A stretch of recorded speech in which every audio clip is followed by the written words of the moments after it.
کربلا کربلا کربلا کربلا کربلا کربلا کربلا کربلا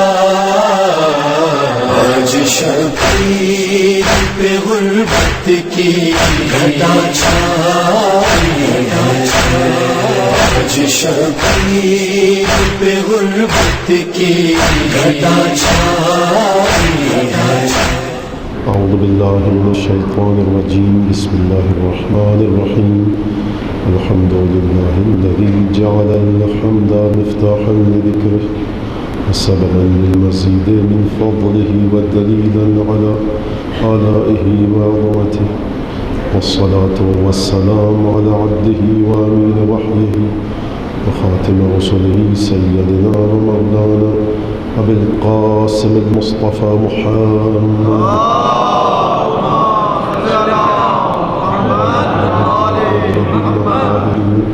الذين أذهب الله عنهم الرجس وطهرهم تطهيرا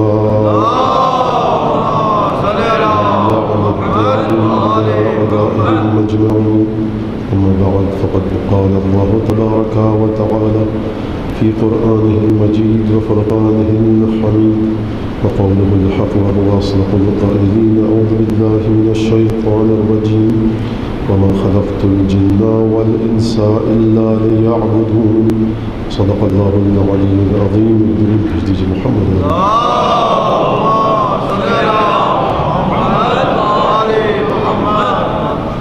عزیزان گرامی، علم اور اطاعت الہی کے عنوان کے تحت یہ گفتگو کا سلسلہ ہمارے یہاں چل رہا ہے، اور علم جیسا کہ میں نے عرض کیا کہ اس سے مراد وہ علم ہے کہ جو پروردگار کی مرضی بتلائے، پروردگار ہے کیسا یہ بتلائے، یعنی کیسا ہے، جب یہ سمجھ لیا کہ کیسا ہے تو اب اس کی مرضی کو حاصل کرنے کے لیے کیا کیا جائے۔ لیکن وہ حضرات کہ جو علم دین سے فرض کیجئے تفسیر قرآن سے، حدیث سے وابستہ نہیں ہے، ان کے ذہن میں سوال آئے گا پھر ہمارا کیا ہوگا، کہ ہمارا کوئی اجر نہیں ہے۔ تو دیکھیے وہ کیسا ہے پروردگار، اس کی ذات کیا ہے، اس کی ذات کیا ہے، وہ کیسا ہے، اسے کہتے ہیں علم عقائد، علم کلام۔ کیا چیز پسند کرتا ہے، کیا ناپسند کرتا ہے، اسے کہتے ہیں علم فقہ۔ عقائد اور فقہ، اصول دین اور فروع دین سے ہٹ کر جو چیز ہے اس پر گفتگو یہاں نہیں ہوئی، کیونکہ احادیث نے اس کی جانب اشارہ نہیں کیا۔ کیوں اشارہ نہیں کیا؟ یعنی حدیث میں اس کی جانب اشارہ ہے، لیکن جو حدیث میں نے آپ کے سامنے پڑھی اس میں اشارہ نہیں تھا۔ اب وہ شخص جو بیچارہ جامعات میں پڑھا رہا ہے، کالجز میں پڑھا رہا ہے، ٹیچر ہے، استاد ہے، اس کا کیا ہوگا؟ تو دیکھیے قرآن شریف نے جہاں اس کی فضیلت پر زور دیا، حدیث نے وہاں یہ بھی کہا سیروا فی الارض فانظروا کیف کان عاقبۃ المکذبین، زمین میں گھومو پھرو، دیکھو جا کر کہ ہمیں جھٹلانے والوں کا برا انجام ہوا کیسے ہوا۔ اب جو شخص جیولوجی پڑھ رہا ہے، اگر اس کی نیت یہ ہو کہ زمین شناسی کے سلسلے میں، ارضیات کے سلسلے میں وہ پروردگار کی معرفت حاصل کرے، باٹنی اور زولوجی پڑھانے والا یہ کہے کہ میں حیوانات، پھول، پتے، پودوں کے درمیان پروردگار کی نشانیوں کو ڈھونڈوں گا، سنوریہم آیاتنا، ہم ان انسانوں کو اپنی آیات، نشانیاں دکھلائیں گے، فی الآفاق وفی انفسہم، اس زمین اور آسمان اور کائنات میں اپنی نشانیاں دکھلائیں گے اور خود ان کی جانوں میں، حتی یتبین لہم انہ الحق اولم یکف بربک انہ علی کل شیء شہید، یہاں تک کہ ان کے سامنے یہ واضح ہو جائے گا کہ پروردگار ہی ان کا پیدا کرنے والا اور ان کا رب اور ان کا پروردگار ہے۔ اور حبیب یہ بتاؤ، اولم یکف بربک انہ علی کل شیء شہید، کیا تمہارا پروردگار ہر چیز پر گواہ ہونے کے لیے کافی نہیں؟ اب جو شخص جو باٹنی اور زولوجی پڑھ رہا ہے، اگر اس کی نیت یہ ہو کہ میں اس نظام کو سمجھوں تاکہ مزید پروردگار کا معتقد ہوتا رہوں، پروردگار کے کارخانہ قدرت کی گتھیوں کو سلجھاؤں تاکہ میرا اس پر ایمان مزید بڑھتا رہے، اور جب کسی علم توحید کے بیان کرنے والے کو آیات آفاق کی ضرورت ہو، آیات انفس کی ضرورت ہو کہ پودوں میں کیا نظام ہے، حیوانات میں پروردگار نے کیا نظام رکھا جس کے ذریعے توحید کو ثابت کرے، اور وہ جا کر اس پروفیسر سے، لیکچرر سے پوچھے، تو یہ لیکچرر اور پروفیسر بھی اس ثواب میں برابر کا شریک ہے۔ قرآن نے عجیب انداز سے گفتگو فرمائی ہے، وَأَن لَيْسَ لِلْإِنسَانِ إِلَّا مَا سَعَىٰ، دیکھو جان لو کہ انسان کے لیے سوائے اس کے جو اس نے کوشش کی اور کچھ نہیں۔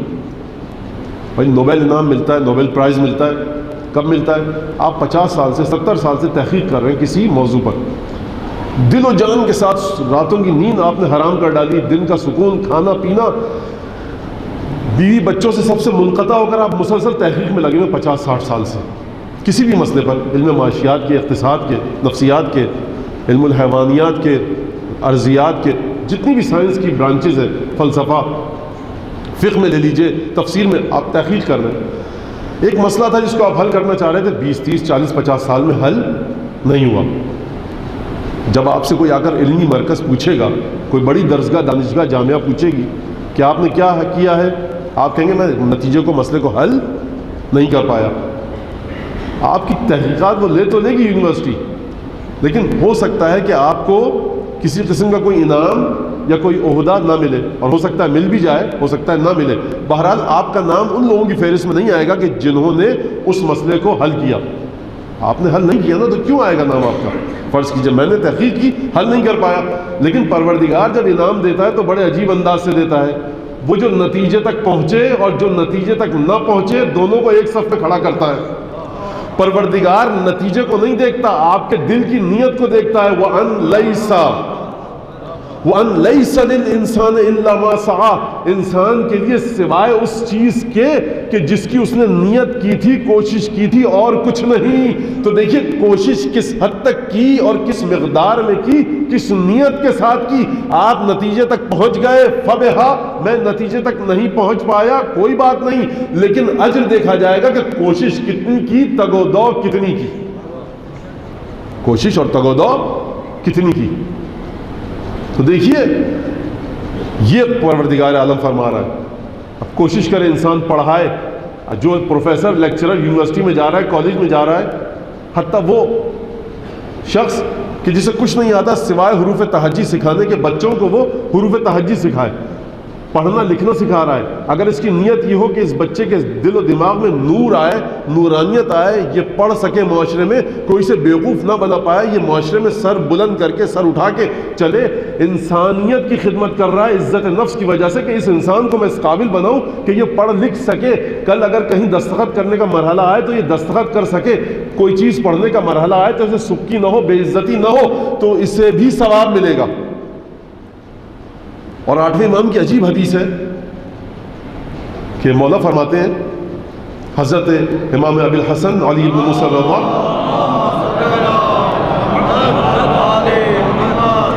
کہ میدان قیامت میں عابد کو لایا جائے گا۔ عابد کا مطلب عبادت گزار ہے، کیونکہ بچے کبھی عجیب سوال کرتے ہیں، مولانا کون سے عابد صاحب کی بات ہے؟ کسی عابد صاحب کی بات نہیں ہو رہی ہے، عابد یعنی عبادت کرنے والا، جو عبادت کرتا رہا زندگی بھر، حرام سے بچتا رہا، واجبات کو انجام دیتا رہا۔ اس سے کہا جائے گا، آئے گا حساب کتاب، عبادت کی تو نے کوئی گناہ نہیں کیا، تمام اچھے کام کیے، اگر گناہ کیا بھی استغفار کر لی، بہرحال تولنے کے بعد، ناپ تول کے بعد پروردگار اسے جنت میں بھیج دے گا بلا فاصلہ۔ لیکن جب وہ عالم آئے گا، فقیہ آئے گا، کہ جس نے، دیکھیے ہر شخص کو فقیہ نہیں کہا گیا، ہر شخص کو عالم نہیں کہا گیا، وہ شخص کہ جس نے یہ کوشش کی کہ قرآن اور حدیث کے پاس لے کر آئے لوگوں کو، اور لوگوں کو اس انداز سے ان کی تربیت کی کہ وہ جتنے طوفانی جھکڑ اور ہوائیں چلے ان کے سامنے پامردی کے ساتھ کھڑے رہے۔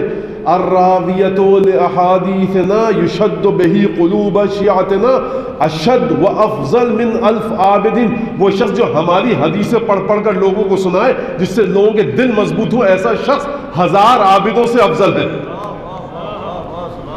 اگر آپ کیمسٹری کے پروفیسر ہیں، آپ اکاؤنٹنگ پڑھاتے ہیں، آپ کسی کالج میں، یونیورسٹی میں پڑھاتے ہیں، آپ میکینک ہیں، آپ ڈاکٹر ہیں، آپ اکاؤنٹنٹ ہیں، یہ حدیث آپ کو شامل حال ہو رہی ہے۔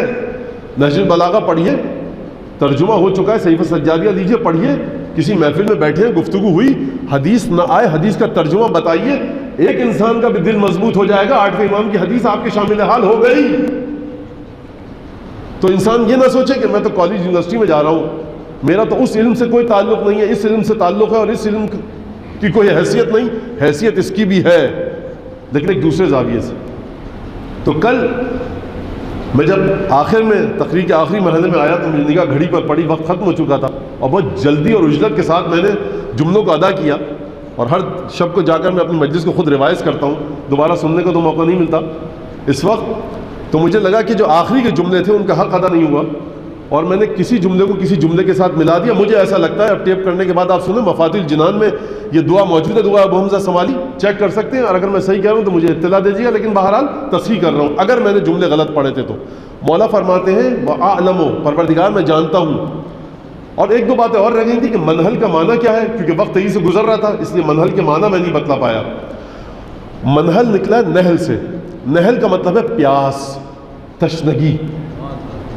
مولا فرماتے ہیں مناہل الظماء الیک مترعہ, پروردگار تیری جانب آنے کے لیے پیاس کے جتنے بھی سرچشمے ہیں وہ بھرے ہوئے ہیں. یعنی کوئی یہ نہ سمجھے کہ اگر میں خدا سے دعا کروں گا تو حج کے موقع پر زیارت پہ, عرفے پہ 23 رمضان کو کروڑوں لاکھوں اربوں لوگ دعا کر رہے ہیں, میری دعا کہاں سنے گا. تم گھبراؤ مت, تم بھی آ جاؤ اس چشمے پر. مولا فرماتے ہیں کہ بے تحاشا چشمے ہیں اور سب کے سب بھرے ہیں. ہمارے فیض میں, ہمارے کرم میں کوئی خلل نہیں ہے. مجلس حسین کے فرش پر آ گئے, امام رضا کی زیارت کو گئے, وہاں پر ہر آدمی موجود ہے, عیسائی بھی جاتا ہے, یہودی بھی جاتا ہے. بڑی حیرت ہوگی آپ لوگوں کو, بڑا عقل مند کو یہودی ہوتا ہے تو بتاتا تھوڑی ہے میں یہودی ہوں, زیارت کے لیے چلا جاتا ہے, کون روکتا ہے بھائی, کس نے کہا ہے بتا کے جاؤ. تو دیکھیے اب یہ بڑا میں نے عجیب قابل اعتراض جملہ کہہ دیا, لیکن بہرحال آ گیا تھا تو کہہ دیا. عیسائی بھی جاتے ہیں, اپنی حاجتیں لیتے ہیں, وہاں کوئی ہاتھ باندھ کے نماز پڑھ رہا ہے, کوئی ہاتھ کھول کے نماز پڑھ رہا ہے. نہ ہاتھ باندھ کے نماز پڑھنے والا کہہ رہا ہے کہ تو ہاتھ کھول کے کیوں پڑھ رہا ہے, نہ ہاتھ کھول کے نماز پڑھنے والا کہہ رہا ہے تو ہاتھ باندھ کے کیوں نماز پڑھ رہا ہے. کیونکہ دونوں جانتے ہیں کہ یہاں ہاتھ کھولنا اور باندھنا ایک الگ بحث ہے. یہ جو یہاں سو رہا ہے نا, یہ دلوں کو دیکھ کے حاجتیں دیتا ہے.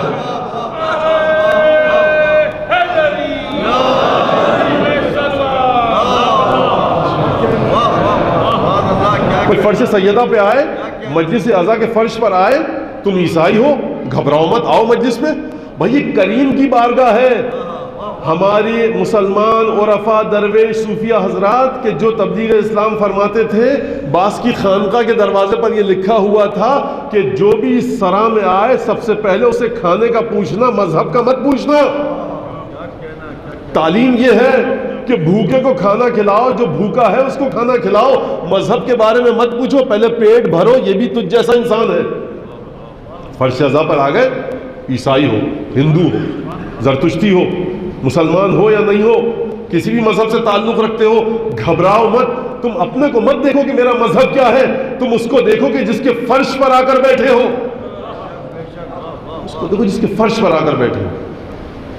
یہ وہ شخص تھا علی بن ابی طالب, وہ ہستی, وہ ذات کہ جب ایک غیر مسلم عورت کے پاؤں سے پازیب چھین لیا گیا, بیابان میں جا رہی تھی اکیلی عورت, اس کے پاؤں سے پازیب چھین لیا گیا. مولا نے خط لکھا کسی کو, فَلَوْ أَنَّ امْرَأً مُسْلِمًا مَاتَ مِنْ هَذَا أَسَفًا لَمَا كَانَ مَلُومًا بِهِ عِنْدِي. اگر کوئی مسلمان غیرت مند یہ واقعہ سن کے موت آ جائے, اسے حرکت قلب بند ہو جائے, تو علی بن ابی طالب پریشان نہیں ہوگا. ایک غیر مسلم لڑکی کے پاؤں سے پازیب چھین لیا گیا, غیر مسلم, یہ ہے علی بن ابی طالب. تو مناہل الظماء الیک مترعہ, پروردگار تیری بارگاہ میں جتنے بھی آنے کے لیے حوض اور سرچشمے ہیں وہ بھرے ہوئے ہیں پیاسوں کے لیے. وہ ابواب الدعاء الیک للصارخین مفتوحہ, فریاد کرنے والوں کے لیے تیری دعا کے دروازے کھلے ہوئے ہیں. اور پروردگار اعلم انک للراجی بموضع اجابۃ وللملہوفین بمرصد اغاثۃ, پروردگار میں یہ جانتا ہوں کہ جو تجھ سے امید لگا کر رکھتا ہے, للراجی بموضع اجابۃ, تو تیار بیٹھا ہے اس کی دعا کو پورا کرنے کے لیے, اور گھات میں بیٹھا ہے کہ کب تجھ سے کوئی فریاد کرے. یہ کل تک کی گفتگو ہو چکی تھی. وہ عالم, پروردگار والاستعانۃ بفضلک لمن املک مباحا, پروردگار تیرے فضل سے جو مدد طلب کر رہا ہے تجھ سے لو لگا کر, والاستعانة بفضلك لمن عملك مباحا، تجھ سے لو لگا کر جو تجھ سے مدد طلب کر رہا ہے تیرے فضل کے ذریعے، تو نے اپنی مدد کے دروازے اس کے لیے کھول دیے ہیں۔ مولا یہ نہیں کہہ رہے پروردگار ہندو کے لیے یا مسلمان کے لیے، سکھ کے لیے یا عیسائی کے لیے، بھائی تم خدا کا جو نام لو، خدا کو اگر اس انداز سے مان لو جس انداز سے آل محمد پہچانوانا چاہتے ہیں، تو آدھا رستہ تم نے طے کر لیا۔ بھائی خدا کو مادے اور مادیات کے تصور سے نکالو تو صحیح، پہلے خدا کو تو سمجھو کیا کہہ رہے ہیں 8ویں امام، 6ٹھے امام، 5ویں امام سید سجاد جناب امیر کا کیا بتلانا چاہ رہے ہیں۔ جناب امیر وہ ہیں کہ جو پہلے اپنی ذات کا تعارف نہیں کروا رہے۔ اس ہستی کا کمال یہ ہے کہ جہاں یہ ہستی بیٹھ جائے لوگ اسے دیکھ کر اسے نہیں دیکھتے، خدا کو دیکھتے ہیں۔ تو کب کہا وَالْإِسْتِعَانَةَ بِفَضْلِكَ لِمَنْ عَمَّلَكَ مُبَاحًا، جو بھی تجھ سے لو لگائے، جو بھی تجھ سے تعمیل کرے، الف کے ساتھ نہ عین کے ساتھ، تعمیل کرے تجھ سے جو بھی عمل آرزو رکھے پروردگار، تیری مدد اس کے شامل حال ہوتی ہے، اور وہ تیرے فضل کا جو امیدوار رہتا ہے، مسلسل تیرا فضل اسے ملتا رہتا ہے۔ وہ عالم، اور میں یہ جانتا ہوں پروردگار انکا، تیری ذات ایسی ہے، ان الرضا بقضائک واللہف لا جودک، تیرے فیصلوں پر سر تسلیم خم کرنا، واللہف لا جودک، یہاں میں اپنی دانش میں ہو سکتا ہے کل کہہ دی ہو بات لیکن مجھے یاد نہیں آ رہی، ذرا مزید اس کو واضح کروں۔ جب کسی نے آپ کا حق دبا لیا، غصب کر لیا، لاکھ کوششیں کی، آپ کا حق تھا، آپ نے لینا چاہا، نہیں دیا اس نے، اب اس کو پھیلا دیجئے، گھر کے جھگڑوں سے لے کر دفتر، ادارہ، ملک، صوبہ، دنیا، سیاست، اقتصاد، معاشیات، جہاں جہاں لے کے جانا چاہتے ہیں لے جائیے آپ اسے۔ جب کسی نے آپ کا حق چھین لیا، والرضا بقضائک، پروردگار تیرے اٹل فیصلوں کے مقابلے میں سامنے آ کر راضی ہو کر سر تسلیم خم کر دینا، میں یہ جانتا ہوں پروردگار کہ تیرے فیصلوں کے سامنے آ کر میں سر تسلیم خم کر دوں، اور پروردگار واللہ فلا جودک، اور تیری سخاوت کی پناہ میں آنے کی کوشش کروں، تیری سخاوت کی پناہ میں آنے کی کوشش کروں، تو میں یہ جو کام کروں گا نا، تیرے فیصلوں کے سامنے سر جھکا دوں گا اور تیری جود و سخا کی پناہ میں آنے کی کوشش کروں گا، تو اس عمل کے دوران عوضاً من منع الباخلین ومندوحة عما فی ایدی المستعصرین، پروردگار میں جانتا ہوں میں جب بھی تجھ سے تیری سخا اور جود اور کرم کی لو لگاؤں گا تو میں جانتا ہوں کہ وہ لوگ کہ جنہوں نے میرا چھین لیا، مجھے میرا حق نہ دیا، کیونکہ میں تیرے فیصلوں کے آگے میں نے سر جھکا لیا اور تیری سخاوت سے امیدوار ہوں، اس لیے تو مجھے کوئی عجیب و غریب اور خاص قسم کا عوض دے گا۔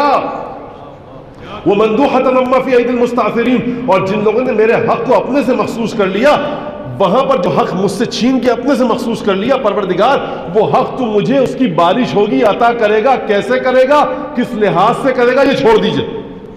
مثال دے دوں بچوں کے لیے، آپ بیٹھے ہوائی جہاز، ٹرین میں، بس میں، کہا کہ حضور آپ کو یہ سیٹ ملی ہے، کھانے میں یہ چیزیں ملیں گی، فلاں فلاں سہولت ملے گی دوران سفر، آپ کو نہیں ملی، اب آپ پریشان، آپ اس کمپنی سے جھگڑا کریں گے، تنازع ہو جائے گا، حضور آپ نے ان چیزوں کو دینے کا وعدہ کیا تھا، کیوں نہیں کیا؟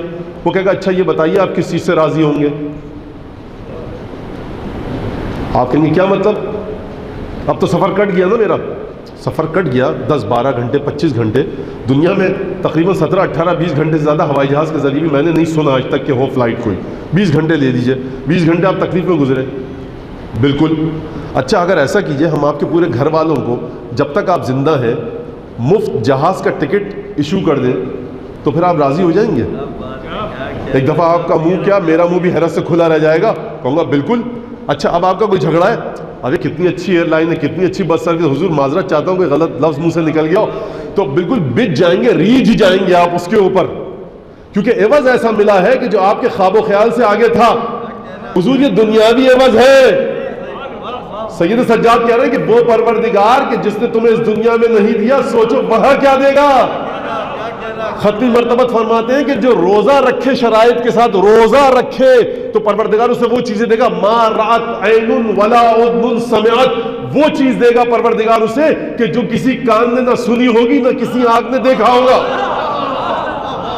جتنی خوبصورتی، اب یہاں نوجوان بچوں سے مخاطب ہوں، جتنی خوبصورتی کی کیفیات اور تعینات آپ نے اس دنیا میں دیکھے ہیں، ذرا ایک لمحے کے لیے اپنی آنکھوں کے سامنے سے گزاریے. ختمی مرتبہ کہہ رہے ہیں وہ چیز جو کسی آنکھ نے نہ دیکھی ہوگی، وہ چیز جو کسی کان نے نہ سنی ہوگی. اب مسئلہ یہ نہیں ہے کہ وہ دے سکے گا یا نہیں، مسئلہ یہ ہے کہ ہمیں اس بات پر ایمان ہے یا نہیں.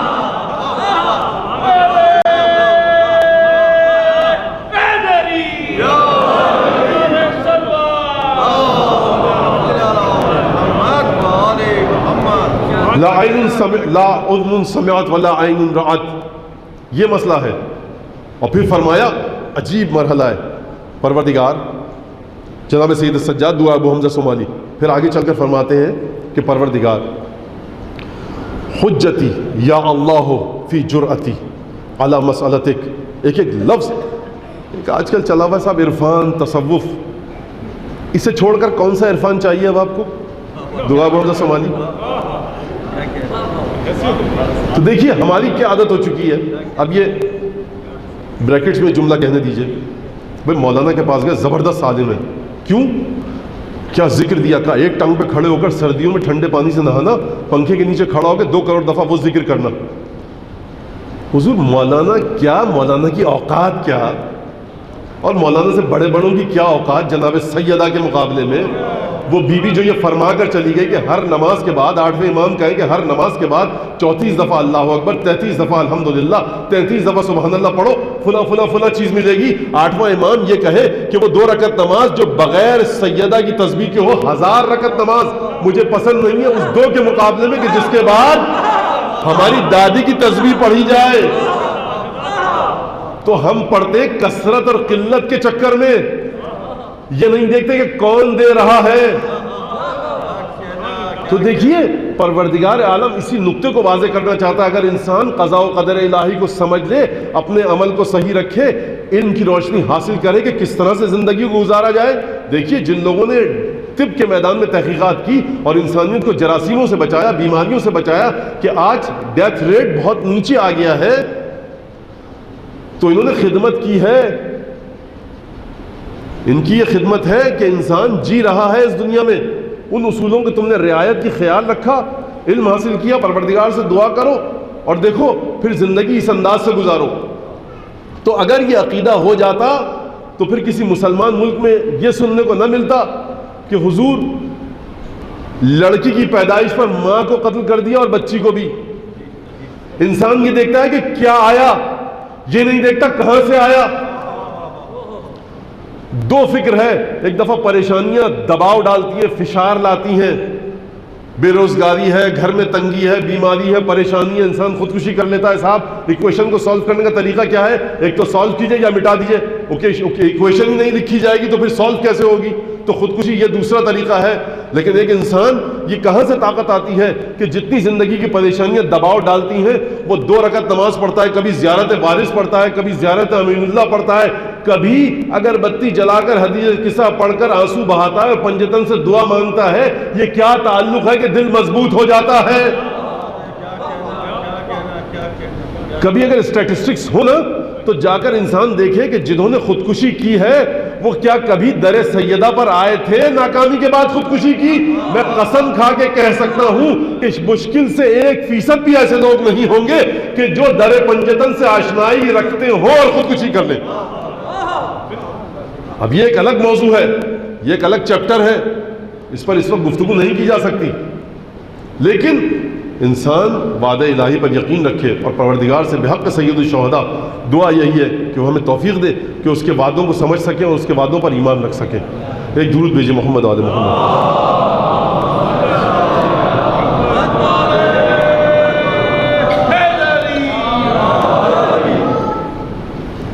تو دیکھیے کل آخری مرحلے میں اقبال پر آ کر گفتگو ختم ہوئی اور میں نے کل کہا کہ ممبر صرف 14 معصومین کے لیے ہے، لیکن اگر کوئی شخص 14 معصومین کی وجہ سے اس کی تعریف ہو رہی ہو اور وہ کسی مقام تک پہنچا ہو اور پھر 14 معصومین کے علاوہ کسی اور کو اس کے کریڈٹ میں ڈالا جائے تو یہ ناانصافی ہے، تو یہ ناانصافی ہے.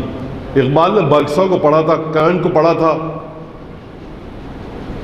اور جو ہیگل کو پڑھا تھا. میں یہ سب مانتا ہوں باتیں، لیکن وہ فلسفہ اس کا اس سے کوئی ایسا تعلق نہیں تھا کہ جو مولانا روم کی بارگاہ میں آ کر اقبال دو زانو ہو کر بیٹھ گئے اور کل میں نے پڑھا جیتا ہے رومی ہارا ہے راضی. رومی جیت گیا راضی ہار گیا، ایسی کشمکش میں گزری میری زندگی کی راتیں، کبھی سوز و ساز رومی کبھی پیچ و تاب راضی. رومی کا جب نام لیا تو سوز و ساز کہا، راضی کے بارے میں پیچ و تاب کہا. پیچ و تاب کا مرحلہ الگ ہے، سوز و ساز الگ چیز ہے. سوز و ساز دکھے ہوئے دل کی آواز ہے، پیچ و تاب تکلیف اور آزار کی علامت ہے. تو رومی کی نے کیا دکھا کہ کہا کہ اسی کشمکش میں گزری میری زندگی کی راتیں، کبھی سوز و ساز رومی کبھی پیچ و تاب راضی. اب مجھے اس پر تھوڑی سی گفتگو کرنے دیجئے. دیکھیے میں گھڑی دیکھ رہا ہوں 20 منٹ گزر چکے. ایک درود بھیجیے محمد آل محمد پر.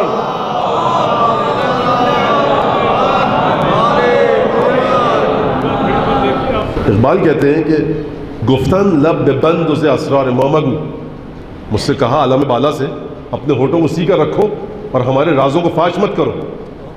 گفتم کہ خیر نعرہ تکبیر آرزوست، میں نے کہا یہ نہیں ہو سکتا، میری آرزو نعرہ تکبیر ہے. گفتن لب بند سے اسرار ما مگو، گفتم کہ خیر نعرہ تکبیر آرزوست. گفتند ہرچے در دلت آید زما بخوا، جو بھی تیرے دل میں آرزو ہے ہم سے طلب کر. اوپر سے کہا گیا گفتم کہ خیر، گفتم کہ بد حجابی تقدیر آرزوست، مجھ سے کہا گیا گفتند ہرچ در دلت آید زما بخوا، مجھ سے کہا گیا کہ جو تمہارے دل میں آرزو ہے ہم سے طلب کرو.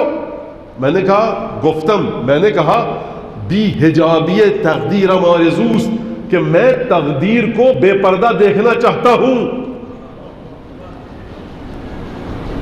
پھر کہتے ہیں یہ مصرع شروع کا ہے بالکل میں نے آخر میں پڑھا، تیرو سنان و خنجر و شمشیر آرزوست. تیرو سنان و خنجر و شمشیر آرزوست، وہاں کیا کہا؟ نعرہ تکبیر آرزوست. تقدیر بے حجاب چاہیے، تقدیر کو بے پردہ دیکھنا چاہتا ہوں. میں تقدیر کو بغیر کسی پردے کے برہنہ اور عریاں دیکھنا چاہتا ہوں. میری نعرہ تکبیر خواہش ہے. اور شروع میں اس غزل کے کہا کہ دیکھو کیا کہا، تیرو سنان و خنجر و شمشیر آرزوست. تیر، نیزہ، خنجر، شمشیر میری آرزو ہے. بامن میا، میرے ساتھ کوئی نہ آئے کہ مسلک شبیر آرزوست، کہ شبیر کا مسلک میری آرزو ہے.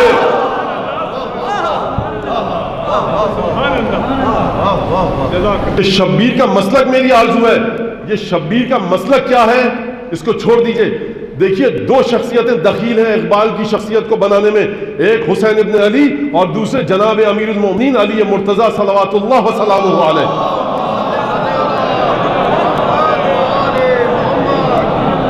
یہ ایک شخصیت کی بات تھی. آپ کے ذہنوں میں رہے، اگر مجھے یاد آتا ہے کہ پچھلے سال میں نے سورہ والصافات کی کچھ آیتیں پڑھی تھی، اس سال پھر مجھے پڑھنے دیجئے.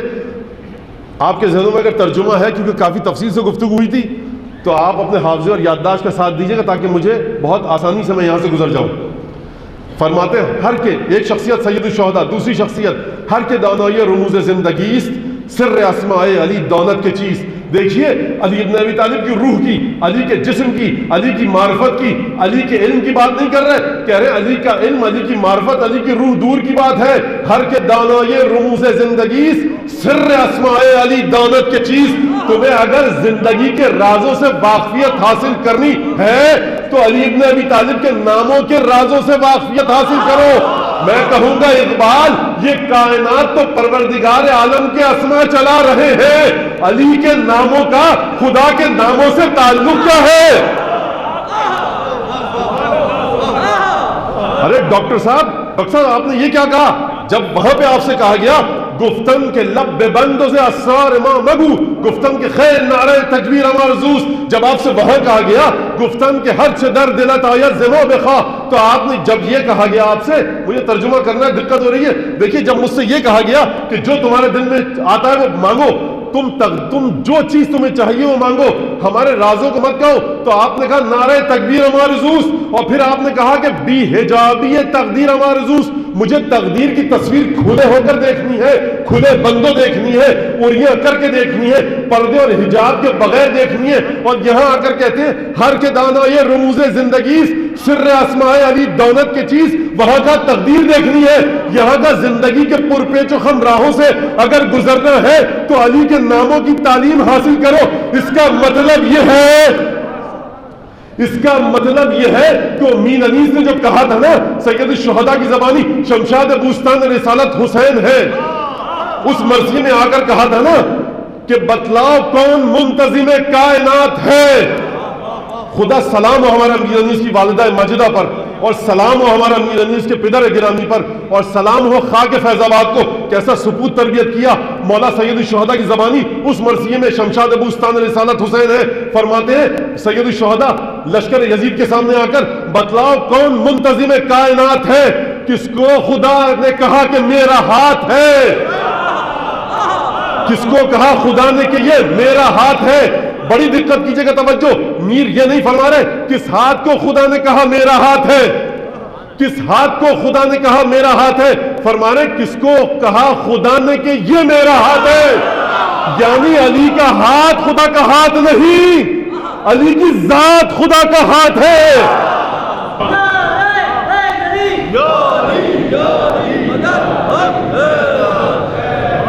دوبارہ چلتے ہیں ذرا اقبال کی طرف. ہر کے دانا یہ رموز زندگی است، سر اسماء علی دانت کی چیز. جو زندگی کے رازوں سے واقف ہے نا، وہ جانتا ہے علی کے ناموں کی حقیقت کیا ہے.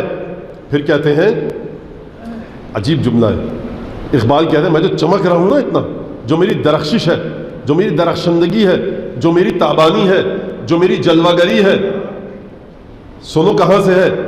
خاکمو از مہر او آئین ام، میں مٹی ہوں، مٹی کی حالت تاریکی ہے. خاکمو از مہر او آئین ام می توان دیدن نوا در سینے ام، میں مٹی ہوں، علی کی محبت کی وجہ سے آئینہ ہوں. خاکمو از مہر او آئین ام می توان دیدن نوا در سینے ام، علی کی آواز کو میرے سینے میں آ کر ڈھونڈو. میں اگر ریزت ز تاک من ازوست، زمزمر جوشت ز خاک من ازوست. اگر میری مٹی سے تمہیں لگ رہا ہے نا کہ میں جو اشعار کہتا ہوں، جو میں گفتگو کرتا ہوں، وہ زمزم، آب زمزم کی طرح، چشمہ زمزم کی طرح جوشاں ہے، ایک دفعہ اچھل اچھل کے نکل رہا ہے. میں اگر ریزت ز تاک من ازوست، زمزمر جوشت ز خاک من ازوست. اگر میری مٹی سے زمزم نکل رہا ہے نا، اگر میری شخصیت سے وہ میں نکل رہی ہے، وہ شراب نکل رہی ہے جو شراب معرفت ہے، تو یاد رکھنا یہ علی کی وجہ سے ہے.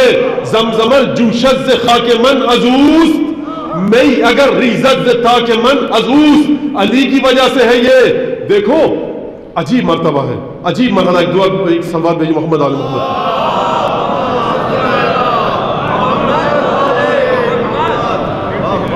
خاک تاریکی کے نام او تنست، یہ مٹی جو تاریک ہے اور جس سے انسان کا جسم بنایا گیا ہے، خاک تاریکی کے نام او تنست.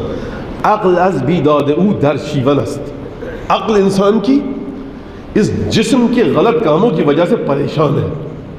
عقل کہتی ہے یہ نہ کر، ایک دفعہ نفس کہتا ہے یہ کر لے. حرام کام مت کر، نفس کہتا ہے کر لے. عقل کہتی ہے غلط ہے نہ کر، نفس کہتا ہے کر لے. عقل تاریکی کے نام او تنست، خاک تاریکی کے نام او تنست، عقل از بیداد او در شیون است. جتنے کام جسم کرتا ہے عقل پریشان ہے. ہمیشہ ہم انسان ایسے ہی ہیں، غلط کام کر دیتے ہیں، عقل کہتی ہے یہ کیا کیا. عقل از بیداد او در شیون است، شیون نالا فریاد بلند ہے، گریہ وزاری کر رہی ہے عقل، خود انسان کی عقل انسان کے کاموں کی وجہ سے. فرماتے دیکھ لیا مٹی کی کیفیت کیا ہے، ہمیشہ عقل کو تنگ کرتی رہتی ہے. انسان نفسانی خواہشات کی وجہ سے کس حد تک عقل کے ہاتھوں پریشان ہے، عقل اس کے ہاتھوں. فرماتے ہیں شیر حق ان خاک را تسخیر کرد، خدا کے شیر نے اپنے تن کی خاک کو تسخیر کر لیا. ان گلے تاریک را اکسیر کرد، اس اپنے جسم کو جو مٹی کا جسم تھا اسے امرت بنا دیا، اکسیر بنا دیا. یعنی اب یہ جس چیز پر بھی لگے گی اس کی ماہیت کو بدل ڈالے گی. پھر فرماتے ہیں ہر کے در آفاق گردد بو تراب، باز گرداند ز مغرب آفتاب. جو کائنات میں جسے خدا یہ کہہ دے کہ تو بو تراب ہے، خدا نے کب کہا؟ بھائی ہم تو کہتے ہیں رسول نے کہا، خدا نے کہا، باتیں کی ہے. ہر کدھر آفاق گردد بوتراب، باز گرداند ز مغرب آفتاب. جس کو رسول خدا کہہ دے کہ تجھے اپنے بدن پر قابو ہے، نفس پر قابو ہے. علی ابن ابی طالب نفس کی اطاعت کے مرحلے سے فارغ اور رہا ہو چکے ہیں. علی ابن ابی طالب عقل و شعور کے دائرے میں آ چکے ہیں. اب علی کا جسم علی کے شعور کے تحت ہے، علی کا شعور خدا پرورد لم یزل ولا یزال کے تحت ہے. تو فرماتے ہیں ہر کدھر آفاق گردد بوتراب، باز گرداند ز مغرب آفتاب. جو بوتراب ہو جائے، جس کی طاقت یہ ہو جائے کہ وہ مرتبہ ولایت پر پہنچ جائے، تو دیکھو مغرب سے ڈوبے ہوئے سورج کو باہر نکال لیتا ہے. امام جلال الدین سیوطی نے باقاعدہ رسالہ لکھا ہے اس کے اوپر، رد شمس پر. اور مسجد ہلا میں وہ جگہ آج بھی موجود ہے کہ جہاں سے ملائے کائنات گزرے تھے اور آپ نے خورشید کو، سورج کو واپس پلٹایا تھا. روایت کے مطابق لشکر نے کہا مولا ہم میں سے بہت سو نے نماز نہیں پڑھی ہے. تو پھر مولا نے اس زمین کہا کہ یہاں نماز نہیں پڑھ سکتے، یہ وہ زمین ہے کہ جہاں پر عذاب آیا تھا، تیزی سے گزر جاؤ. تیزی سے گزرے اور ایک مقام پر جا کر دعا پڑھی. مولا نے 2 رکعت نماز پڑھی، کیا لفظ ادا کیا، کیا کلمات ادا کیے، اور پھر سورج کو پلٹایا. ہر کدھر آفاق گردد بوتراب، باز گرداند ز مغرب آفتاب. تو یہ اس انداز سے اب مجھے آنے دیجئے کہ دیکھیے علم اور اطاعت الہی. علم ہوگا تو اطاعت الہی صحیح ہوگی. معصوم فرماتے ہیں، چھٹے امام فرماتے ہیں العامل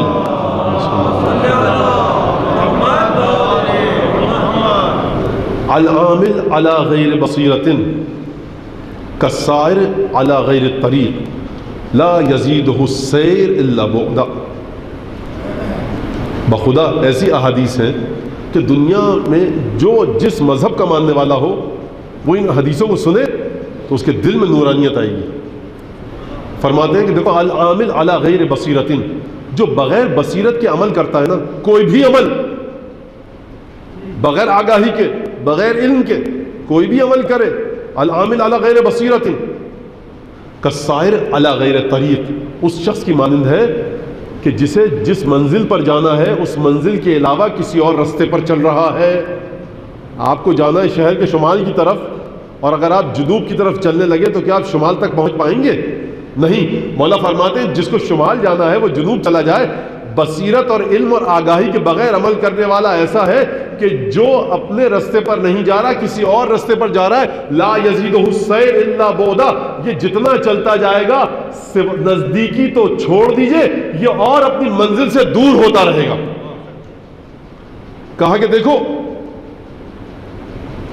لا يقبل قول بلا عمل ولا يقبل عمل بلا قول وعمل ولا يقبل قول وعمل الا بنیت ولا يقبل قول وعمل ونیت الا باصابت السنہ. کہا کہ دیکھو کوئی بات جو تم کہہ رہے ہو پروردگار کی بارگاہ میں ہمارا عقیدہ یہ ہے، ہم یہ سوچتے ہیں، ہم یہ سمجھتے ہیں، وہ قبول نہیں ہے مگر یہ کہ عمل کرو. اور دیکھو کوئی قول اور عمل قبول نہیں ہے جب تک کہ تمہاری نیت نہ ہو. اور دیکھو کوئی قول فعل نیت قبول نہیں ہے الا باصابت السنہ، کہ جب تک تم سنت پیغمبر اکرم کی پیروی نہ کرو، سنت پیغمبر اکرم کی پیروی نہ کرو، اس وقت تک کہ کوئی چیز قبول نہیں ہوگی. تو بات ہو رہی تھی علم کی اور اطاعت الہی کی. علم انسان کے پاس ہونا چاہیے. آپ کا علم، بہت توجہ کیجیے گا اس بات پر کہ علم آپ کا، بچوں کے لیے مثال پیش کر رہا ہوں، ریل گاڑی کی طرح ہے، اور آپ کی فکر ریل گاڑی کی طرح ہے، اور آپ کا علم ریل کی پٹری کی طرح ہے. میں نے کیا کہا؟ آپ کی فکر، سوچ ریل کی طرح ہے، چلے جا رہی ہے. آپ بیٹھے ہیں یہاں سے اپنے گھر کو سوچوں میں لے آئیے، دفتر کو سوچ میں لے آئیے، مکے مدینے کو سوچ میں لے آئیے، نجف کربلا کو سوچ میں لے آئیے. فکر آپ کی پابند نہیں ہے، چلے جا رہی ہے آگے، مسلسل رواں دواں ہے. آپ کی فکر ریل گاڑی کی طرح ہے اور آپ کا علم ریل کی پٹری کی طرح ہے. اگر ریل گاڑی پٹری پر نہ چلے، پٹری سے اتر جائے تو کیا ہوگا؟ حادثہ ہوگا.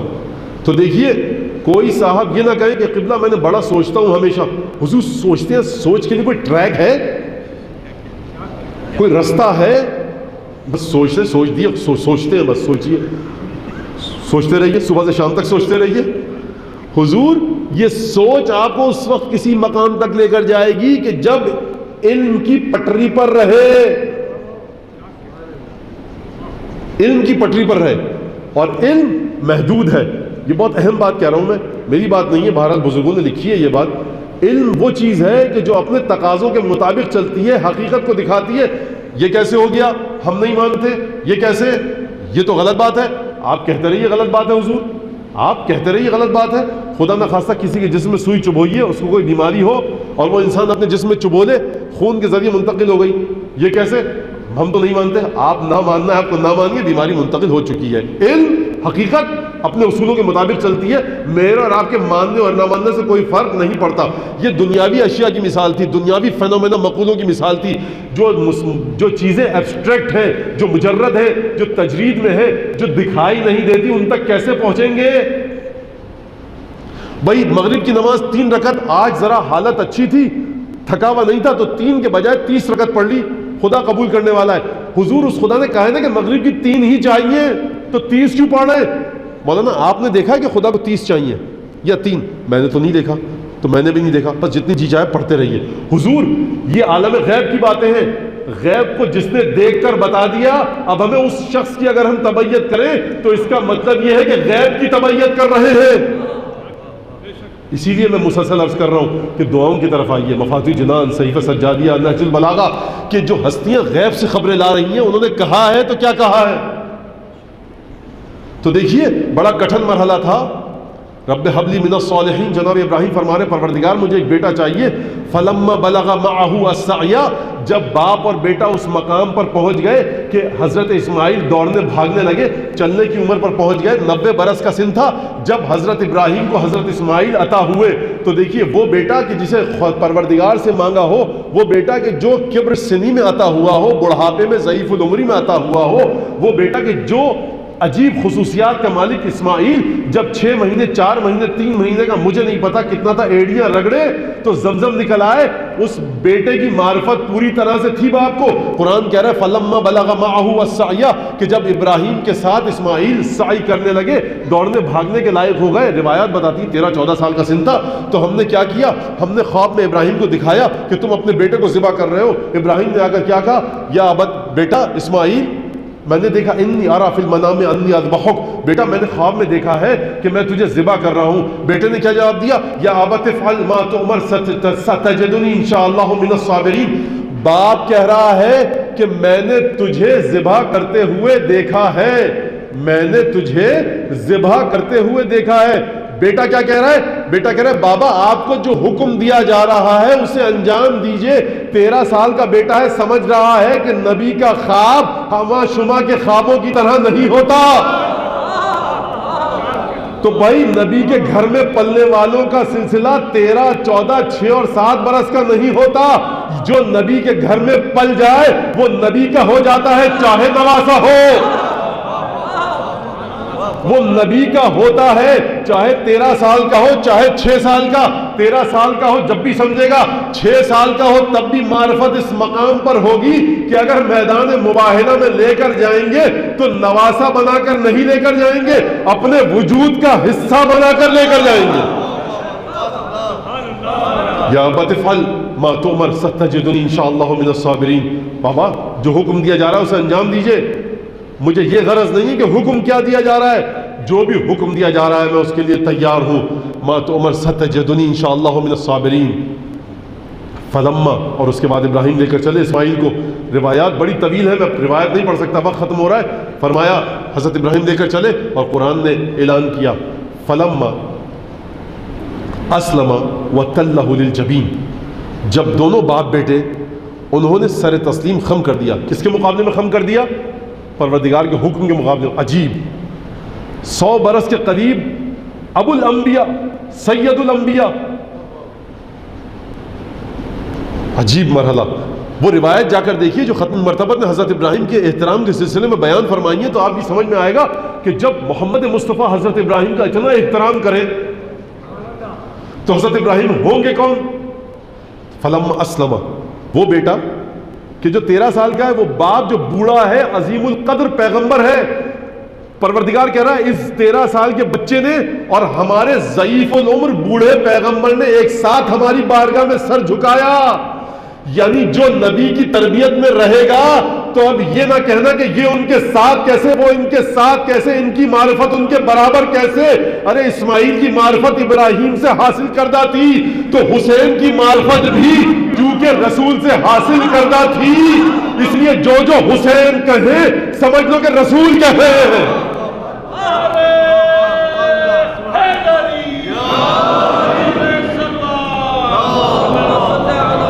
میں نے کیوں کہا یہ؟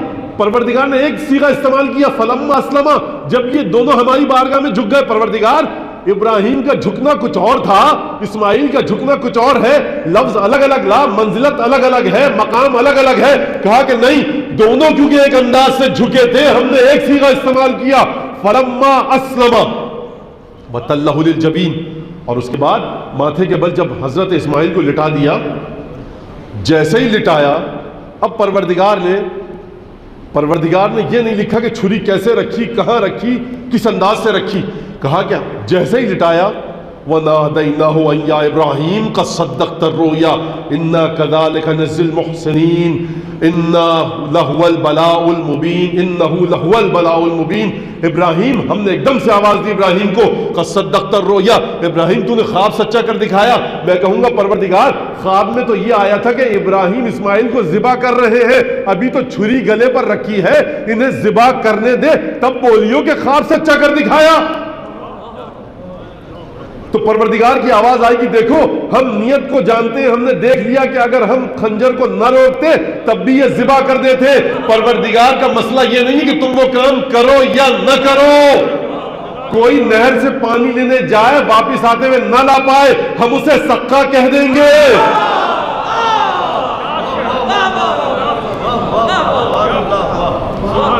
تو عزیزان گرامی، نادینہ یا ابراہیم قد صدقت الرؤیا، حبیب ابراہیم تم نے خواب کو سچا کر دکھایا. وفدیناہ بذبح عظیم، ہم نے ایک عظیم ذبح کو اس کا فدیہ قرار دیا. وترکنا علیہ فی الاخرین، اور ہم نے چھوڑ دیا ابراہیم پر بعد میں آنے والوں پر. اب یہ بعد میں آنے والے کیا ہیں، یہ ایک الگ گفتگو بحث ہے، میں اس وقت اس میں نہیں پڑھنا چاہتا. مفسرین نے لکھا ہے کہ ہم نے ابراہیم کی تعریف کو بعد میں آنے والوں پر چھوڑ دیا کہ بعد میں آنے والے ابراہیم کی تعریف کریں گے.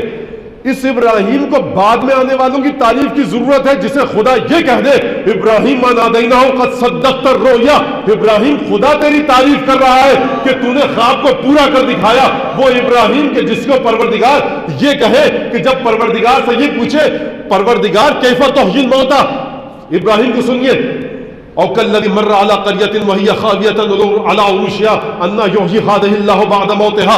حضرت عزیر قریہ سے گزرے، کہا کہ پروردگار یہاں تو سب مر چکے ہیں، انہیں تو کیسے زندہ کرے گا؟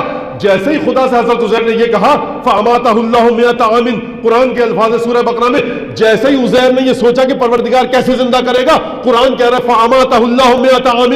قرآن کہہ رہا ہے کہ حضرت عزیر کو فوراً خدا نے موت کی نیند سلا دی 100 برس کے لیے. اور جب ابراہیم نے کہا پروردگار کیف تحیی الموتى، تو زندوں کو کیفیت کیا ہے زندہ کرنے کی، تو ہم نے ابراہیم سے گفتگو کی. ایک وہ پیغمبر کہ جیسے یہ خیال آئے کہ کیسے زندہ کرے گا، فاماتہ اللہ مئۃ عام، 100 برس کے لیے مار دے. اور ایک وہ پیغمبر کہ جب کہ پروردگار کیفیت کیا ہوگی، تو ہم نے ابراہیم سے گفتگو کی. بھائی جس کو گفتگو کی جا رہی ہے، جس کے ساتھ اس کی کچھ حیثیت ہے نا، تبھی تو گفتگو کی جا رہی ہے. اولم تؤمن قال بلا ولکن لیطمئن قلبی، پروردگار دل کا سکون چاہتا ہوں. اب وہ لمبی آیت ہے، تفصیل میں نہیں جانا.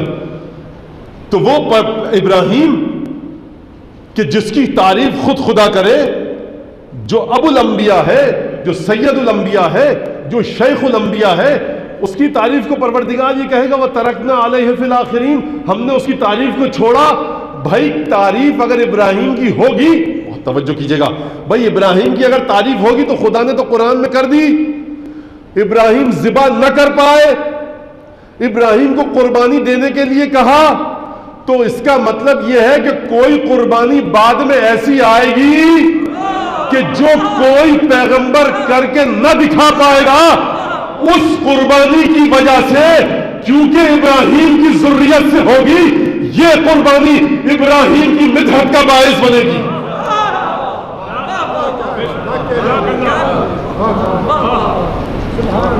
وہ ترکنا علیہ، ورنہ ہما شما کی تعریف کی اوقات کیا، ابراہیم کا مرتبہ کہاں، میری اور آپ کی تعریف کی ابراہیم کو ضرورت ہوگی؟ یہی تو کہا ڈاکٹر صاحب نے، ڈاکٹر علامہ محمد اقبال نے کیا کہا، سر ابراہیم و اسماعیل بود. آیات آپ کے ذہن میں ہے نا ابھی سورہ وصافات کی، کہہ رہے سر ابراہیم و اسماعیل بود. حسین کون تھا؟ ابراہیم اور اسماعیل کی ذات میں چھپا ہوا راز تھا. میں ایک سوال کرنے کی اجازت، جسارت، گستاخی ڈاکٹر صاحب کی روح سے کہ ڈاکٹر صاحب قرآن نے تو کہہ دیا ان ھذا لہو البلاء المبین، ابراہیم یہ کھلا ہوا امتحان تھا تمہارے ساتھ، اور آپ یہ کہہ رہے ہیں حسین کو کہ سر ابراہیم و اسماعیل بود. حسین ابراہیم اور اسماعیل میں چھپا ہوا راز تھے. تو پروردگار تو کہہ رہا ہے کھلی ہوئی آزمائش، ڈاکٹر صاحب کہہ رہے ہیں کہ چھپا ہوا راز. اس کا مطلب یہ ہے کہ کوئی چیز ابراہیم اور اسماعیل کی روح میں چھپی ہوئی تھی جو سورہ والصافات میں ہے، لوگ نہ دیکھ پائے. بھائی سر ابراہیم و اسماعیل بود کا مطلب کیا ہے؟ قرآن کہہ رہا ہے ان ھذا لہو البلاء المبین، ابراہیم یہ بڑا کھلا ہوا امتحان تھا تمہارا. اور ڈاکٹر صاحب ہمارے فرما رہے سر ابراہیم و اسماعیل بود یعنی ان اجمال را تفصیل بود. کہتے ہیں ابراہیم اور اسماعیل کا راز تھا حسین، یعنی ان اجمال را تفصیل بود. وہ جو ہم نے کہا تھا نا قد صدقت الرؤیا، وہ جو ہم نے کہا تھا نا ان ھذا لہو البلاء المبین، یہ امتحان تھا. تو فرما رہے یعنی وہ چیز جو ڈسکرپشن کے ساتھ ابراہیم انجام نہ دے پائے، جو کھول کے اوپنلی تفصیل کے ساتھ ابراہیم نہ دے پائے، جس کو اشارے اور کنائے میں ابراہیم نے انجام دیا، حسین اس کی تفصیل تھے. یعنی وہ کام جو ابراہیم نہ کر سکے وہ حسین نے کر کے دکھایا. اب جوش کی روح کو اثارِ ثواب پہنچے، فروغ داغ جگر مہرما پا نہ سکے. خدا کی قسم سلام ہو جوش ملی آبادی کو، کیا ربائی کہہ کے گئے، اور سید الشہداء کی بارگاہ سے انہیں اس کا اجر ملے، اور دسترخوان امیر المومنین پر مہمان فرمائے جوش ملی آبادی کی روح کو پروردگار، اور عنایت خاصہ نصیب ہو جوش ملی آبادی کو امیر المومنین سے. تو دیکھیے فرماتے فروغ داغ جگر مہرما پا نہ سکے، وہ عشق ہی نہیں کونین پر جو چھا نہ سکے. ایک درود بھیجیے محمد علیہ.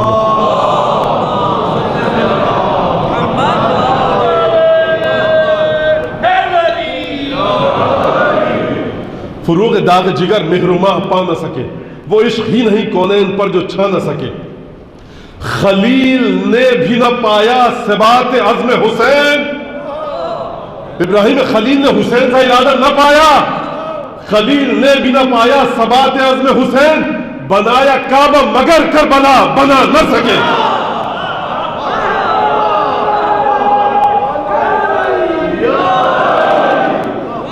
بھائی جب پروردگار عالم کی بارگاہ میں فرما رہے تھے حضرت ابراہیم وَإِذْ يَرْفَعُ إِبْرَاهِيمُ الْقَوَاعِدَ مِنَ الْبَيْتِ وَإِسْمَاعِيلُ رَبَّنَا تَقَبَّلْ مِنَّا وَأَرِنَا مَنَاسِكَنَا وَتُبْ عَلَيْنَا.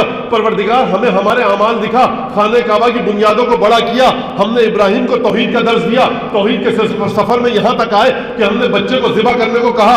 تو یہاں آپ نے سورہ والصافات پڑھی سر ابراہیم و اسماعیل بود یعنی ان اجمال را تفصیل بود. وہ جو اجمال تھا نا، مجمل تھا، وہ جو کھل کے کام نہ کر پائے ابراہیم، خلیل نے بھی نہ پایا ثبات عزم حسین، بنایا کعبہ مگر کربلا بنا نہ سکے. سوال یہ ہے کہ حسین خلیل اللہ سے کیسے آگے نکل گئے؟ اب اس سوال کا جواب دینے دیجئے مجھے. بھائی بڑی توجہ، بسم اللہ الرحمن الرحیم.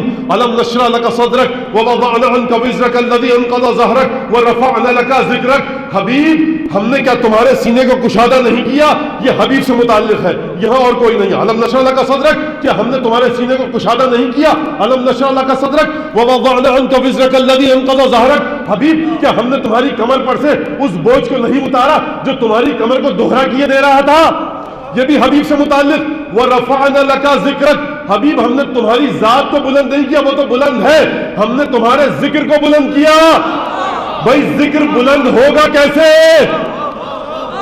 ذکر بلند ہوگا کیسے؟ ذکر ایسے بلند ہوگا کہ حسین جو رسول کا نمائندہ ہے ایسا کام کر کے دکھائے گا کہ کل قیامت میں تمام رسولوں کے سامنے سب سے زیادہ اونچا سر ختمی مرتبہ کا ہوگا.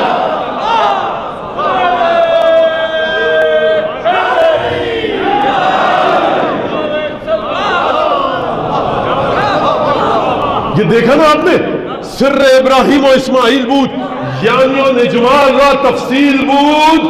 ڈاکٹر صاحب فرما رہے تو اب سمجھ میں آیا کہ اقبال کی شخصیت کی بنیاد اگر آپ کو ڈھونڈنی ہے تو کہیں نہ ڈھونڈیے، دو شخصیتوں میں اقبال کو ڈھونڈیے، ایک حسین ابن علی میں اور ایک علی ابن ابی طالب میں.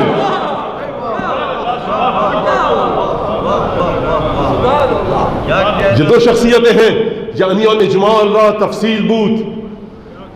اب یہ مصرع آپ آشنا ہے اس مصرع سے، بحر حق در خاک و خون غلطی دے است پس بنا لا الہ گردی دے است. کیونکہ خدا کی وجہ سے حسین اپنے خون میں لوٹے ہیں، اس لیے لا الہ کی بنیاد ہے. تو عزیزان گرامی،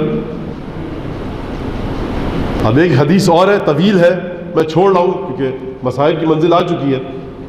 تو عزیزان گرامی یہ علم ہے کہ جو انسان کو کٹھن حالات سے مقابلہ کرنے کی طاقت دیتا ہے، ہمت دیتا ہے. یہی تو وجہ تھی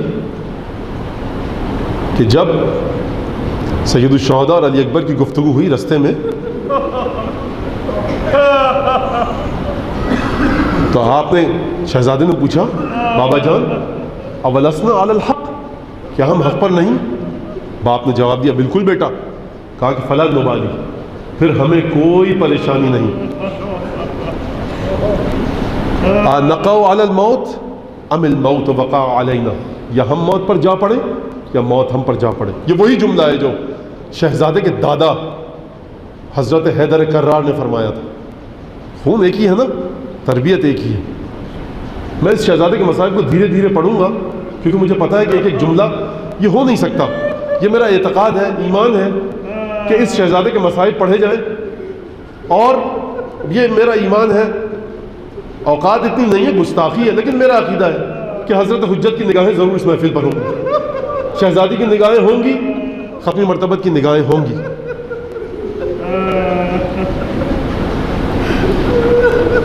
میر نے کیا مصرع دیا؟ ناگاہ چرخ پر خط ابیض ہوا آیا، تشریف جا نماز پہ لائے شہ زماں، سجاد بج گئے عقب شاہ انس و جاں، سوتے حسن سے اکبر محروم نے دی عذاب، ہنے کیا کاسوں سے ڈبڈبا گئی، گویا صدا رسول کی کانوں میں آ گئی.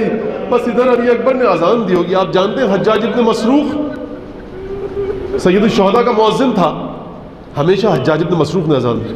عاشور کا دن نہ جانے کیا دن تھا کہ ایک دفعہ مولا نے حکم دیا بیٹا علی اکبر جاؤ اذان دو. ایک دفعہ علی اکبر نے جب اذان دی ہوگی تو میرا دل یہ کہتا ہے کہ جناب زینب تڑپ گئی ہوں گی، کیونکہ پورے سفر کے بعد یہاں نانا رسول اللہ کی آواز کانوں میں آئی ہوگی. اور کچھ عجب نہیں کہ جناب زینب نے بیویوں سے کہا ہو اے وہ بیویوں جو رسول کی آواز نہ سن سکی، سن لو میرے شہزادے کی آواز، میرے بچے کی آواز. بالکل ایسے ہی آواز میرے نانا کی تھی. میں ہاتھوں کو جوڑ کے جناب زینب کی خدمت میں عرض کروں گا بی بی یہ آپ آخری اذان ہے، اب اس کے بعد اذان سننا نصیب نہیں ہوگی. پھر بالکل وہی صدا ہے پیغمبر کے بعد بھی، لہجہ وہی ہے پھر اسی لہجے کے بعد بھی. لیلا کہاں ہے صبر سے اس وقت کام لے، سننا ہے اس اذان کو اکبر کے بعد بھی. میں مادر علی اکبر کو مخاطب کر کے کہہ رہا ہوں بی بی جب بھی اذان کی آواز آئے گی علی اکبر کی آواز کانوں میں آئے گی. لیلا کہاں ہے صبر سے اس وقت کام لے، سننا ہے اس اذان کو اکبر کے بعد بھی. بس ایک دفعہ انصار گئے، اصحاب گئے، بچپن کا ساتھی گیا، زہیر قین گئے. جب بنی ہاشم کی باری آئی تو حسین نے مقاتل کے مطابق رخ کیا علی اکبر کہا بیٹا علی اکبر تقدم ولدی، بیٹا تم آگے بڑھو. یعنی گویا حسین یہ چاہتے ہیں کہ سب سے پہلے طیب و طاہر خون شامل ہو کربلا کی قربانی میں. اکبر تیار ہوئے، حسین نے کہا مقاتل کے مطابق کہا کہ بیٹا جاؤ ذرا خواتین سے اہل حرم سے مل کر آ جاؤ. میں کہوں گا مولا حسین یہ کیا غضب کا حکم دے دیا. اکبر خیمے میں گئے، مقاتل خاموش ہے کہ خیمے میں رخصت کیسے ہوئی، کیا کوہرام مچا. لیکن ایک چیز میں نے پڑھی ہے وہ بتا دیتا ہوں کہ ایک جملہ موجود ہے کہ خیمے میں کیا ہوا یہ نہیں ملتا، لیکن ایک چیز ملتی ہے کہ کبھی خیمے کا پردہ اٹھتا تھا، کبھی گرتا تھا، کبھی اکبر باہر نکلتے تھے، کبھی کوئی بھی ادا کا نام دوبارہ اندر آ جاتے تھے، ارحم غربتنا ارحم غربتنا، بیٹا علی اکبر تم تو شبیہ پیغمبر ہو۔ جانتے ہیں خیمے میں کتنا کوہرام مچا، اتنا کوہرام مچا تاریخ ثبت نہ کر پائی، لیکن یہ جملہ ملا۔ ایک دفعہ حسین آئے، خیمے کا رخ کر کے بیویوں سے کہا کہ داعی ہے اے بہن، اب اکبر کو نہ روکو، اب اکبر کو نہ روکو، جانے دو۔ اکبر خیمے سے باہر آئے، ذوالجناح پر سوار ہوئے، حسین نے رخصت کیا، عباس موجود تھے اور محمد قاسم موجود تھے۔ کس شان سے اکبر چلے خیمے کی جانب، بوڑھا باپ اکبر کو تکتا رہا۔ اکبر آئے، رجس پڑا، انا علی ابن الحسین ابن علی نحن و بیت اللہ اولا بالنبی طلہ لا یحکم فینا ابن الدائی۔ اور عجیب جملہ کہا کسی نے، اے علی اکبر ان لکا رحمن بے امیر المومنین یزید، اے علی اکبر تم ماں کی طرف سے بنو امیہ سے تمہارا تعلق ہے، یزید کی رشتہ داری کا خیال کرو۔ جانتے ہیں علی اکبر نے کیا جواب دیا؟ کہا کہ بل ابن رسول اللہ اولا بقرابہ، میں رسول کی رشتہ داری کا خیال کروں یا بنی امیہ سے اپنے تعلق کا خیال کروں؟ دیکھیے بہادری، دیکھیے شدہ یرتجزو، علی اکبر نے سڑپٹ گھوڑے کو دوڑایا اور فوجوں میں گھس پڑے، عجیب انداز سے جنگ کی، 120 جہنمیوں کو واصل جہنم کیا۔ ام لیلہ کی چاند نے ایک دفعہ عباس اور حسین کی نگاہوں نے عجیب منظر دیکھا، گھوڑے کی آنانوں کا رخ موڑا، خیمے کی طرف آئے، بیٹا کیا ہو گیا؟ علی اکبر نے کہا بابا اللہ تشقد قتل وثقل الحدید اجحد علی، بابا پیاس کی شدت مارے ڈال رہی، زرا کی گرمی تنگ کر رہی ہے، وَحَلِلَا شُرْبَةٍ مِّنَ الْمَاءِ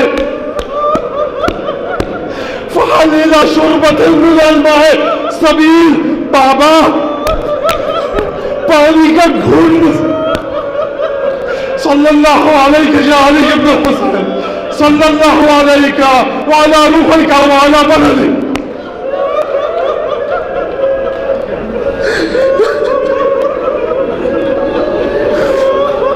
مجھے جنگ صفین کا واقعہ یاد آ رہا، محمد حنفیہ کی پیٹھ تھپ تھپائی، کہا بیٹا محمد حملہ کر۔ محمد گئے، پشتوں کے پشتے لگائے، واپس آئے، محمد حملہ کر کے آئے، ہانپ رہے تھے، مولا کائنات نے مشکیزہ اٹھایا، اپنے ہاتھ سے محمد حنفیہ کو پلایا اور باقی پانی بچا ہوا زرہ پر ڈال دیا۔ کہا بابا یہ کیا؟ کہا بیٹا زرہ ہے، لوہے کی گرمی لگ رہی ہوگی، تیرا بدن ٹھنڈا ہو جائے، میں کہوں گا مولا کائنات وہ آپ کا محمد تھا، یہ شبیہ محمد ہے، حسین سے مشکیزہ نہیں مانگا، ایک گھونٹ مانگا۔ دوبارہ گئے علی اکبر، کہا بیٹا میری زبان چوس لے، ایک دفعہ اپنی زبان چسائی، اکبر میدان کی طرف گئے، حسین نے عجیب کام کیا، اپنی محاسن کو، داڑھی کو، ریش مبارک کو ہاتھوں میں لیا، آسمان کی طرف دیکھا، کہا اللہم اشہد علی ہؤلاء القوم لقد برز الیہم شاب اشبہ الناس خلقا وخلقا ومنطقا وكل اشتقنا الى زیارت نبیک نظرنا الى وجہ پار الہا۔ یہ جو اب گیا ہے نا، یہ کردار میں، رفتار میں، گفتار میں تیرے نبی سے مشابہ تھا۔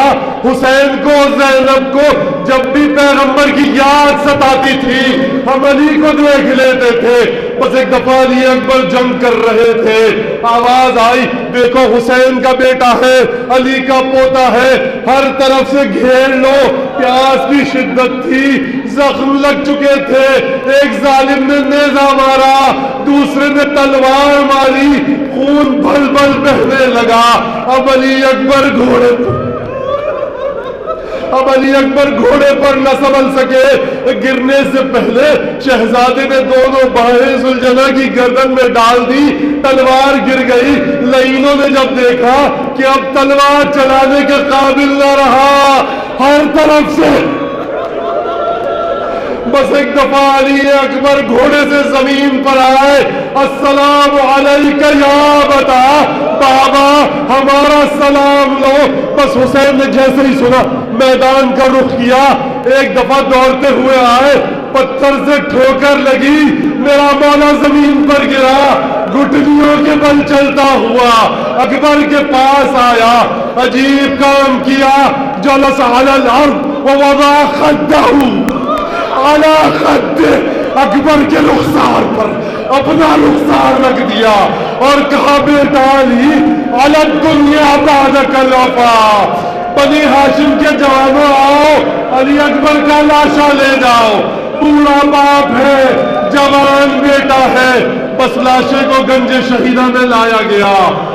راوی کہتا ہے فخرج من الخیام، خرجت من الخیام، میں نے ایک معظمہ کو دیکھا کہ خیمے سے نکلی، سارے خطن نادبتن اپنے منہ پر تماچے لگا رہی تھی، رو رہی تھی، اکبر کی لاش پر گری، اکبر کی لاش کو اٹھایا، سینے سے لگا کر بھیج لیا۔ میں نے کہا یہ کون ہے؟ کہا یہ علی کی بیٹی زینب ہے۔ میں کہوں گا بی بی زینب، اکبر کا لاشا دیکھا نہ گیا، اس وقت کیا کرو گی بی بی جب یہی سر موقع